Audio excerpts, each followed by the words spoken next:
Dr. R. Gopalakrishnan, the non-executive director of Tata Sons, the Tata Group Promoter Holding Company and several Tata companies.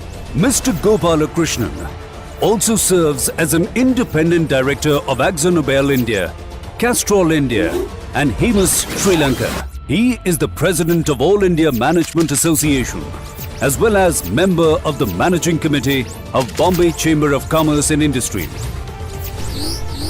He has received the Bombay Management Association's Management Man of the Year Award in 2003. As a writer, Mr. Gopalakrishnan has a couple of 100,000 words to his credit through papers and articles. He has also authored 4 bestsellers. Ladies and gentlemen, please welcome Mr. R. Gopalakrishnan to connect with us.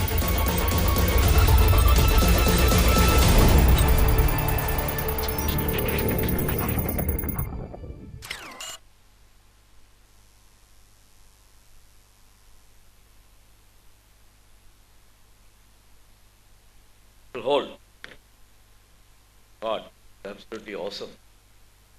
Good morning.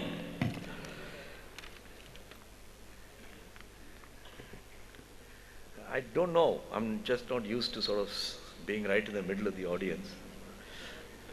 I have a little prepared notes of what I was going to speak in the next session, but I have suddenly been put into a situation where but I will speak to the same subject that I have prepared for, which is corporate growth, challenges and initiatives. Am I audible? No? No, I don't know the difference between yes and no. Are you saying yes or no? Okay? They are saying no. They are saying no.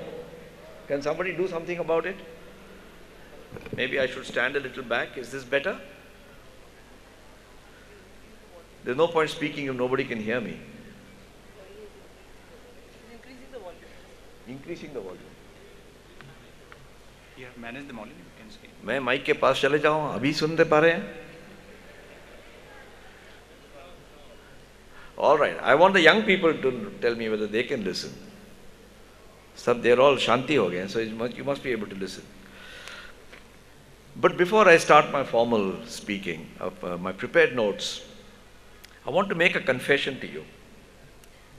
During the last several months, when I've seen the Prime Minister speaking at Wembley Stadium, at Madison Square Gardens, मुझे एक ख्वाहिश था कि कभी मुझे भी chance मिले. And today in this Abhay Prashal, I feel that I'm getting that chance.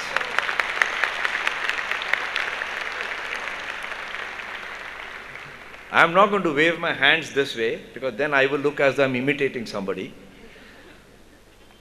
But I think it's to the credit of IMA that they've raised a common management. What's happening?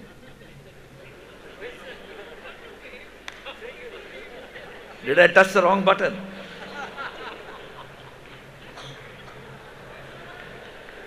भाई घुमाना है तो पहले से बता देते आप.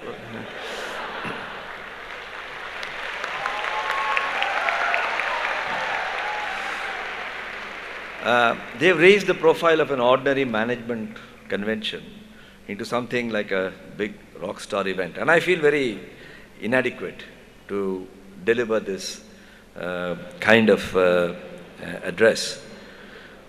But I would like to extend my heartiest compliments to IMA for 53 years of its existence, 25 years of running a convention. I've been here several times in the past. I think I'm an honorary Indore citizen. And I have always wondered, because I have been president of the All India Management Association, I know many of the management associations, ki what is there in the hawa of Indore, or the water of Indore, or the food they eat in Indore, that makes people so enthusiastic as the Indore. God bless you.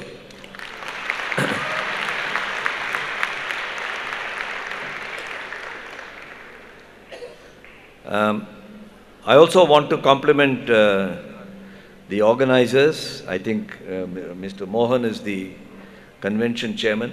Actually, I did not know that Mohan is the convention chairman. I did not know that Narendran is coming. I half suspect they did not know that I am coming. That's the way the Tata Group operates. We are not terribly sure what the other people are doing. But we three have arrived. And my friends on the dais were telling me this has become very heavyweight with Tata. But 50% market share in the weight is to Narendran, and the rest of it is shared between Mohan and myself. So let me tell you what I came to tell you. And what I came to, you can keep turning it around. Now I got used to it. What I came to tell you is to share with you. I have been around in business and management for a long time, 48 years. So I have the opportunity to have been through the tunnels and now have the opportunity to sit on the hill and look at the journey and what is ahead, not the journey of the past. So I am coming from a perspective and a perch which is quite sort of pleasurable. And I want to make 4 points. If I had to give you an elevator speech and convert and summarize everything that I would tell you in the next 20 minutes, 25 minutes, I would make only 4 points. If you can remember these 4 points, which is also a challenge, but if you can remember it, it would be greatly helpful. The first point I want to make is that growth is about a mindset. It is not GDP growth, it is not profit growth, revenue growth. Those are manifestations. Growth is a mindset. And India, whether it's government, private sector, public sector, needs to develop a growth mindset. So that's my first point. The second point I want to tell you is that everybody is a salesman. Everybody. There are 7 billion people on this planet, and everybody is a salesman. And that's a very important realization to get growth. I'll explain these in a moment, because that's all that I'm going to say to you. The third thing I want to say is startups are great, but yesterday's startup is today's adolescent and tomorrow's elderly person. I want to say that the frenzy about startups, and I in particular address my young audience who are sitting up there, startup fever has to settle into adolescence and maturity.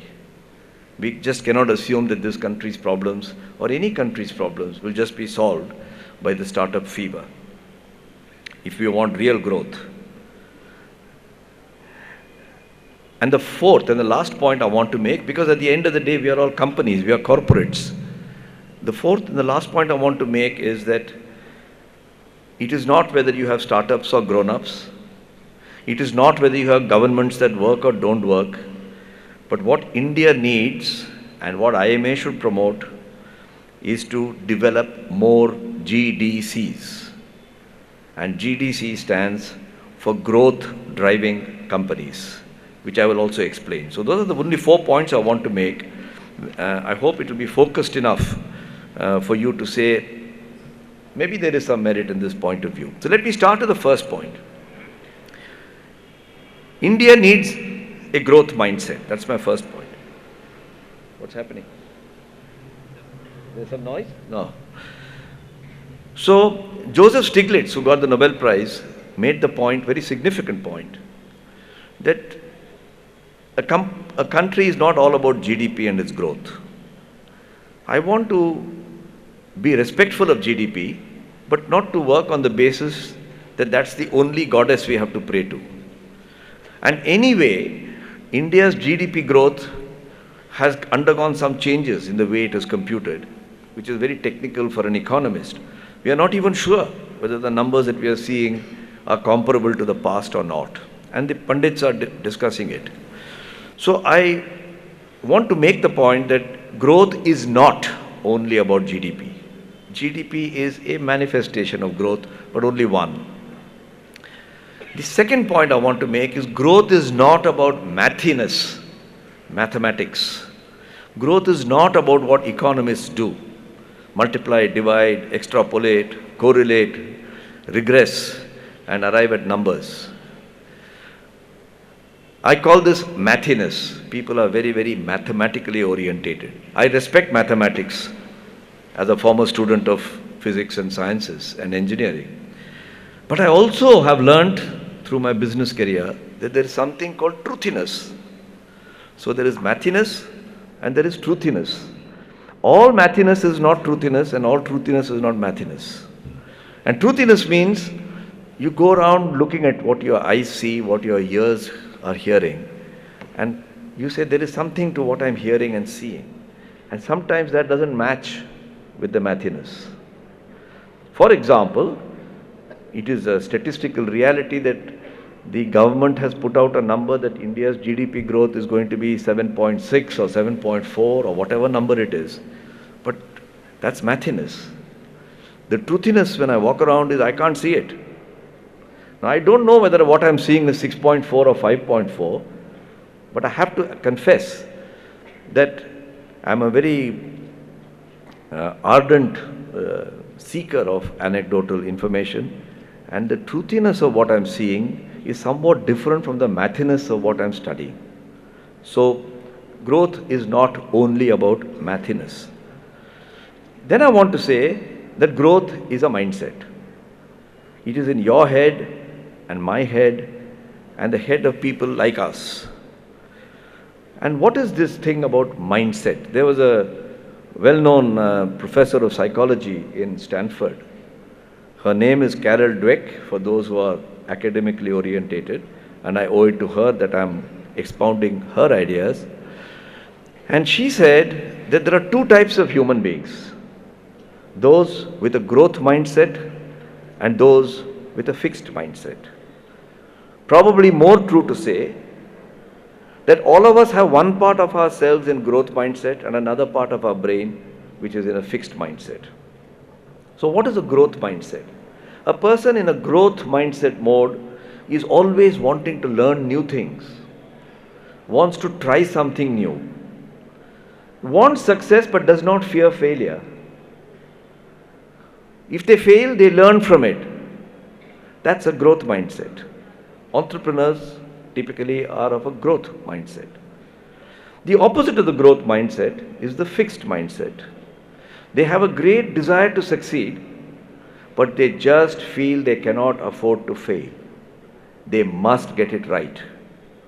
They've got too much reputation invested in their existing state or their past. And so, they will not experiment with things for the future. I do not want to say that fixed and growth mindsets are good or bad, except to say that both of them exist in all of us.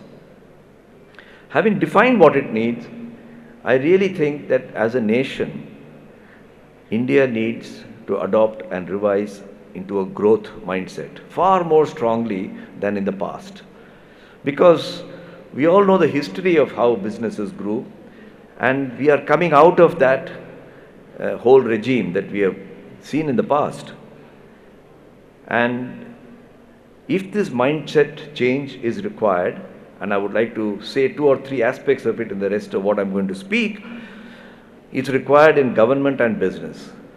Now, in many chambers of commerce, we speak about what government should do. Since I cannot speak for the minister who is not here today, let him come and explain what government is doing, and you determine whether it's mathiness or truthiness is right or wrong. That's your call. But what I would like to say is, what can we people in business do? That's far more practical, because you and I can go back to our desks tomorrow and try to rethink the way we are approaching our commerce, our business, our industry. This is the first point I wanted to make, that India needs a change of mindset. In that, I'm saying business needs a change of mindset. I'm in the Indore Management Association. I want to share with you as peers in the business field, in the management field, what you and I can do when we go back to our desks tomorrow morning. And I want to say that we must first recognize that we are salesmen. And what do I mean by saying we are salesmen? In our society, a salesman is not always regarded very highly. Trading is not regarded very highly, except in certain communities. When I was joining my first job in Hindustan Lever, and they sent me on training to sell Dalda and Sunlight soap and Lifebuoy soap out here from the Mau depot, not far from here, 48 years ago. My grandmother thought that what is the use of having studied physics and engineering if all that you're going to do in your life is to be a salesman? So that's the sort of position for a salesman. But think about it this way, that every human being, every institution, every company, small, big, medium, tiny, it doesn't matter, is sandwiched between a customer and a vendor, and is surrounded by an ecosystem of a regulatory authority, of consumers, NGOs, community, society, and so on. Nobody is sitting free. Sometimes people say, I quit my job in the bank or the company in order to set up, I wanted to be my own master. Nobody is his own master. Because when you set up your own business, there also you have a vendor, there also you have to sell your goods to a customer, and there are enough people, excise inspectors, sales inspectors, Factories Act, who will come and visit you periodically to remind you that you cannot ignore them. So all of us are sandwiched into a jigsaw, which is comprised of a vendor, a customer, and an ecosystem. And the whole nature of business and management is to have transactions within this, where you have to give vent to an idea, a new idea. Business is about new ideas and implementing new ideas. Now, the traditional salesperson, as we have all grown up and been taught, is a person who's supposed to close a deal. And the measure of his success is how much revenue he generated.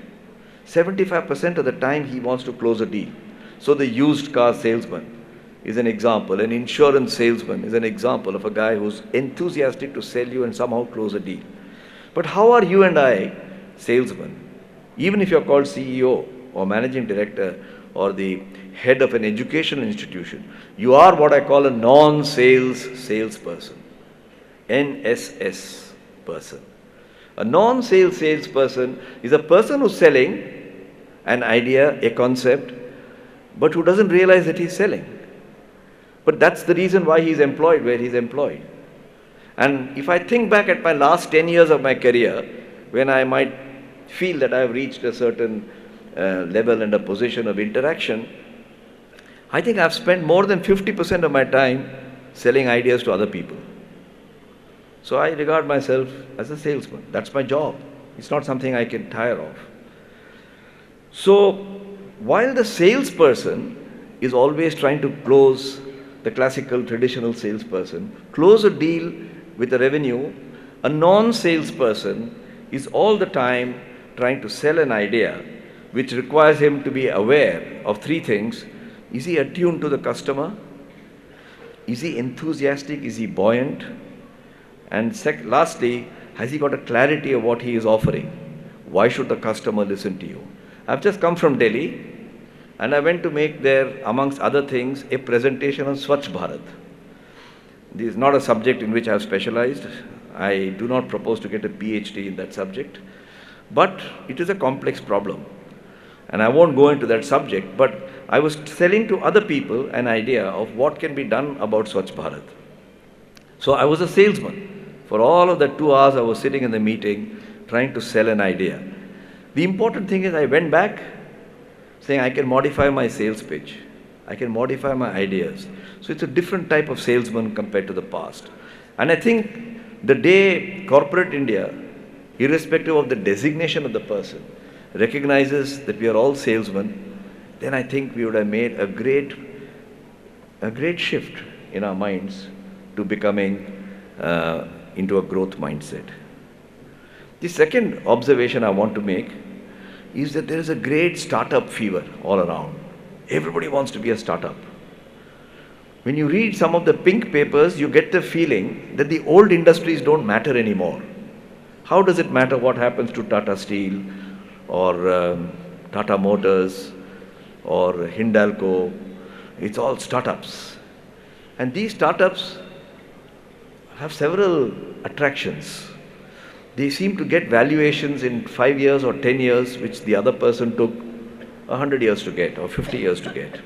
So naturally, we all look for some quick money, and startups are very attractive. Young people are very attracted because startups are not bureaucracies. They can go, they can use other people's money to spend on other people while keeping some for themselves. That's a startup. Startup doesn't often put his own money. I want, when I think about it, to recall that someday in the past, Tata was also a startup. My old company Unilever is also a startup. And I go back to history and look at what they went through and what are the lessons we can draw. There is a very well-known psychologist called Erik Erikson who has done some very serious work on growth. And he has identified in a human being that there are 8 stages of growth. I won't go into all the 8 stages.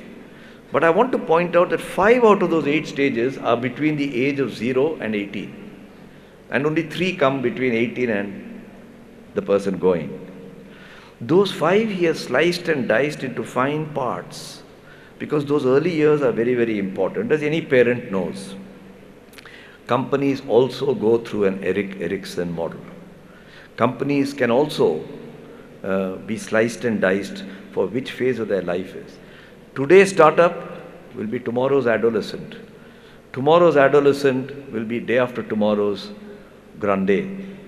And this is a cycle that companies are social institutions. IMA is a social institution of people. And wherever there are people, there will be a life cycle. And the life cycle can be managed.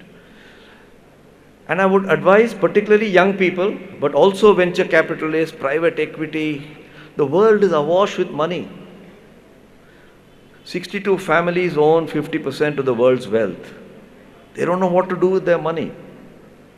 And the other 6.99 billion people own the other 50%. So one group of people with a lot of money are letting their money flow through like water on a hillside, through various institutions which are giving money to the others and taking a punt on it. Not a bad punt. I'm not using the word punt to suggest that they are irresponsible. Don't get me wrong. But what I am saying is one of the groups, these 52 families or 62 families who have a lot of money, are using that money to pump the world economy with new ideas. And we start to cheer companies. You read the pink paper every morning and you say, my God, this fellow doesn't make a PBT. I learnt PBT in my management college. Obviously, it doesn't matter anymore. Only valuation matters. You can be $1 billion company with a negative profit. And you can do this for 20, 30 years. That's not what you are taught in your MBA. So there is something in this paradox which you try to resolve in your head. And I didn't want to get arithmetical or accountant orientated on this. I asked myself, would I go to a maternity home, look at all the little babies in the crib, and say that one will get a Nobel Prize, that one is going to get the Bharat Ratna, that child looks very bright, just by looking at the child's face, his parents, and what his parents do? It is crazy. I would not. Before a company has even started its operation, within 1 or 2 years, they are identified. People put more money behind it. So there's a craze also that's going on. Some of them are sensible, but some of them are crazy, and you don't know the difference between the two. So I went into the past record, available data of what has happened when people have backed very, very young, nascent flowers which have not yet bloomed on the plant. And I found that there is a very well-known scholarship in the United States called the Westinghouse Science Talent Search. It's been going on since 1942. And the data of all the Westinghouse Science Talent scholars up to 1994 has been analyzed and is put into the public domain. So that gave me some bit of mathiness to the statement that I'm making. So when the Westinghouse Science Talent Scholarship came, they wanted to spot young people very early and then give them the facilities, exactly like a startup company. And here is what they found, that of the 200,000 kids who applied for the scholarship, 2,000 were selected. So you've been very, very selective. And these 2,000 kids were considered precocious, which means that they were told, you're God's gift to mankind. Okay, my own niece got a letter signed by President Bill Clinton saying that you are a very talented little child. America looks to you to grow up and do great things. So you make the child conscious that she is very special. You give her scholarships. You make her feel very special. And then they look back at what happened to these 2,000 children, now that you got data of the last so many years. You know what they found? Only 20 out of the 2,000, who themselves are selected out of 200,000 bright kids, only 20 made it to the National Academy of Sciences. Very small percentage. So the question arose, what happened to the other 2,000 minus 20, 1,880 very smart kids? And they found that these people did not show their full potential because they lacked a growth mindset. They lacked originality. America's brightest children who were selected from the best test, who got the Westinghouse scholarship, failed to exhibit originality. And that is a stunning number. The moment you make a person aware that he or she is special, he or she seeks to fade. A person must never be told you're fantastic. This is the lesson that comes out of this. So I dig deeper into the subject and find that an academic called Benjamin Bloom has published a paper. He studied a number of world-class musicians, sportsmen, scientists, people who reached the top end of their profession. And he went into what happened in their early childhood and how did their parents teach those children. And I say this in particular because there are a few ladies here who I presume have the burden of parenthood a little more than their husbands.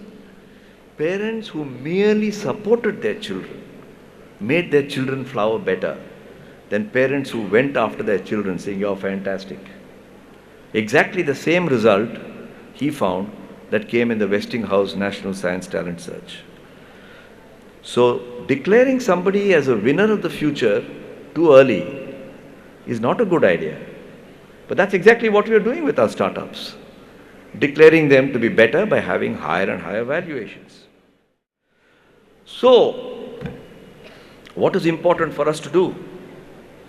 What is important for us to do is to have startups, use the energy of our young people, but for God's sake, by valuing in the way we are doing, we are going to kill the startups. And in particular, I say to the young people here, someday you'll also do a startup, someday you will also get a valuation.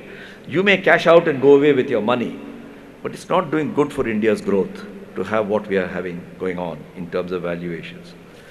So what you really need in the country to get growth from what you and I can do is to produce what I call GDCs, growth driving companies. There's a certain personality to growth driving companies.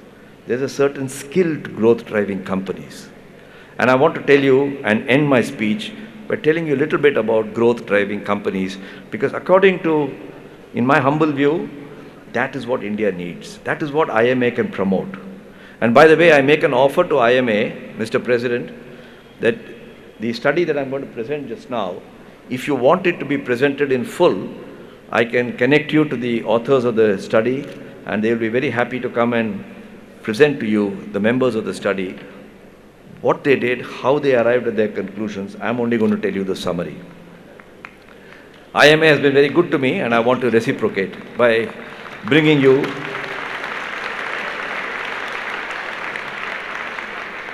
So this study was done and the result came out 3 weeks ago. So it is hot from the press. It is done by a company called Brand Learning. Brand Learning is a UK-based company, and the chairman of that company was the former chairman of Unilever, who was my boss, Niall Fitzgerald. And he asked me to do two things. One, to represent Tata's and give a response to the questionnaire.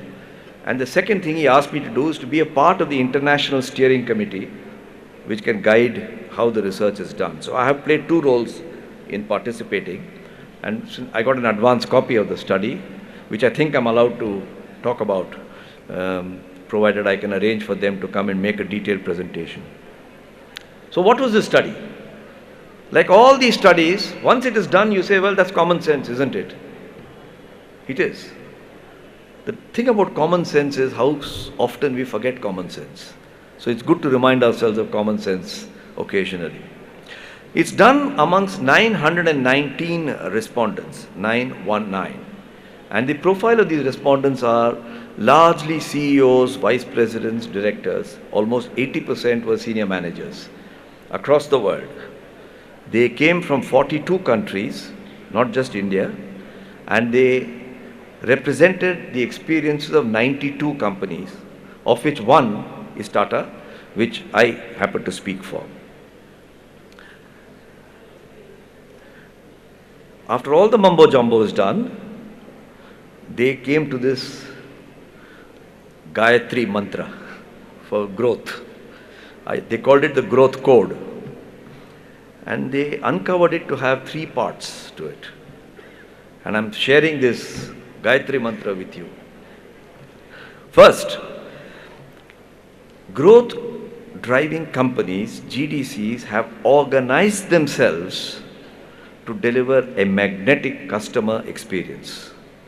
They have organized themselves to deliver a magnetic customer experience. They are not organized in the old way, manufacturing, sales, marketing. They've rearranged their way they think and work so the customer is at the center of it. It's not a new idea, but it just sharpens the focus on something that we know. Every company knows he exists because there's a customer.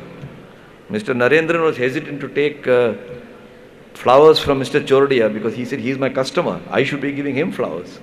It's good to remember that. Second, these companies were fueled by momentum generating leadership. There was tremendous physical, psychological, intellectual energy driving these companies. You cannot have a laid back leadership in a company which is likely to then drive growth. Some people look as though they are laid back. Like if you look at some of these IT leaders, they look as though they are laid back, but they're highly intense people. Yesterday I was talking with Mr. Sarjoshi. Is he here, Sarjoshi? He's there. He's going to speak to you in a few minutes. And he says his big boss, Larry Ellison, who's worth, I don't know how much he'll tell you, seems to spend 40% of his time on his yacht. But I'm sure he's not sitting in his yacht swatting flies or drinking champagne, but recreating his company, Oracle, to be a powerful company. But he's going to tell you the story, so I will not go into that. So the first one, to repeat, is the company is organized to deliver a magnetic experience for the customer. The second one is they are fueled by momentum driving leadership. The third is they are energized by highly involved employees. Growth driving companies have highly involved employees whose engagement with the company and its business is extremely strong. Now this looks like self-evident stuff. Shouldn't all companies have employees? I'll tell you, one of the biggest crises in management today is that employees are getting more and more disengaged. How do I know? In Tata, we measure the employee engagement every year in every company. So I have the data for the last 20 years. And we have a lot of work to do. I'm not suggesting that everything is fine in Tata, so don't get me wrong. But employee engagement is declining, or it is certainly very shaky.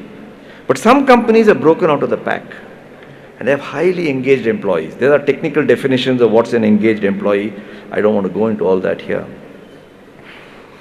And in fact, the HR function, which is most often considered to be a auxiliary function in a company, you know, they do the admin and the provident fund and implement the rules of privilege leave and so on, is coming into center stage. and will have to be at the center stage, because business is about people. If your people are not engaged, you're unlikely to be driving growth in your company. And it is something that senior leaders like yourselves should think deeply about, because business is all about relationships. So, they conclude, like all these good studies, and that will bring me to the conclusion of what I want to say this morning, that GDCs should be an aspirational target that every company, small or big, should aspire to. And there are 7 hallmarks of a GDC. How do you recognize a GDC? Right? So they called it the 7 C's, because it starts with C, the letter C. I'll just tell it to you without spending too much time. But the 7 C's that they have found, the first C is conscious speed. There's a tension between doing things quickly and thinking about what you should do. They've called that as conscious speed. All of these C's are tensions between 2 opposing things, and you have to learn to do it in a sensible way. So you have to be fast, but with reflection and thinking. The second C is customer centricity. Actually, I call it customer empathy, where you're able to put yourself into the shoes of the customer and demonstrate how your product. Why does iPad become what it has become? Because in some intuitive manner or an act of genius, when nobody was pushing his finger around on a tablet of paper, somebody said, why can I not create a gadget which can do these things, which can make it so customer friendly? And there are many examples of customer centricity which are not rocket science. When I was in Hindustan Lever, we got into the fertilizer business. Now, fertilizer is urea and phosphates, it's a very common product. We went and, being a consumer marketing company, we went and did a study of what are farmers really worried about. I'm talking of the mid-80s. And we found that the farmers felt that fertilizer companies were not giving them the weight of the bag. 50 kilo का bag है, 49 kilos आता है, 48 kilos आता है, थोड़ा शंका है. And it's not possible for them to keep weighing it. So we put our name on the block as an act of customer centricity. I'm illustrating this not to show it's rocket science, but to show the opposite, that you don't need rocket science to be customer centric. And we said, हमारा वादा है, 50 kilo से कभी आपको कम नहीं मिलेगा, 49.9 भी नहीं मिलेगा. It required certain things to be done in the factory production line, but that was, and the brand we launched called Paras became so popular in Bihar and UP, which was its area of marketing. To this day, it earns a premium when the pricing is allowed to be free of 10%, which is a lot of money, a lot of money. So you can create a brand and a promise by being customer centric about what matters to the customer. I'll give you a second example. We've got a lot of airlines in our country, low cost. And I'm not getting any commission from Indigo for saying what I'm saying. But Indigo is one airline which tells you, I will land you there on time. It matters to me. They make you do things like giving your trash, by charging you for every little thing. If you stand in the queue for more than 5 minutes, you get... And it has established a place for itself. Jet used to be that way, but things keep changing. So it is possible, very commonplace customer-centric. Is that an Indigo plane taking off somewhere? I think. The third C is collaboration. Because of the advance of technology, it is now possible to collaborate without actually sitting down together. I was very interested to hear from Shiv Singh ji that this entire video, audio, visual and stuff that has been made by these young students and the members of IMA. There is no professional agency to whom they have paid money. And I think it shows 2 things. First, you can collaborate, it doesn't cost money. You can save money and also collaborate. So collaboration is the third thing. Fourth, cultivating talent. India produces more MBAs than any other country in the world. I don't know how many management colleges Indore has. The last time I came here, they told me it's 49. It may be 50 or 51 or 52. Some might have even come down because there's been a shakeout. Whenever India produces in large quantity, the quality becomes a bit indifferent. And I'm being very polite by saying a bit indifferent. But look at the energy that's behind it. Look at what you can do if you got some of these right. And had it not happened to the engineering colleges in the 1970s and 80s in Andhra and Tamil Nadu, we wouldn't be in the IT situation we are. Look at the IT industry is fueled by one Reddy or Rao or Swaminathan or Gopalakrishnan from one of these engineering colleges. So, cultivating talent is a very important part. The fifth C is curiosity. A constant inquiry into why is this the way it is? Why can't it be different?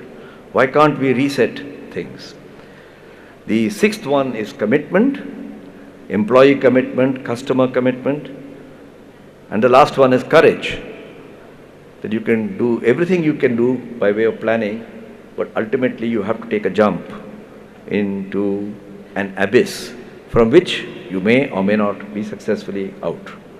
So I would like to conclude by once again thanking IMA for inviting me to speak here, for asking me to share some thoughts on corporate growth, challenges and initiatives.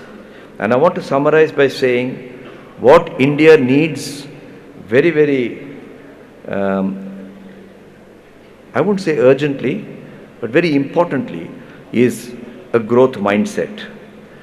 And within that, government has to change. That is not my subject. And I want to talk about what companies like you and I can do. And I've suggested three things. One is to remind every employee in your company and yourself that every person is a salesman. There is nothing wrong with being a salesman because there's the emergence of the non-sales salesperson. The second is there is a startup fever. It happens from time to time, but it has to settle into adolescence and maturity. And pointing out people who are winners too early in their lives actually kills their ability to win. It's better to be like a parent saying, "Beta, well done," and not saying you're the greatest gift to mankind when the child is 5 years old, because that child is not going to go anywhere in that case. And the last is that in developing the growth mindset, India needs to nurture growth-driving companies. And I've tried to describe to you some of the attributes of growth-driving companies. And I would ask that the supercharged energy of the IMA be devoted to creating in Indore India's most powerful GDCs. Thank you very much for listening to me.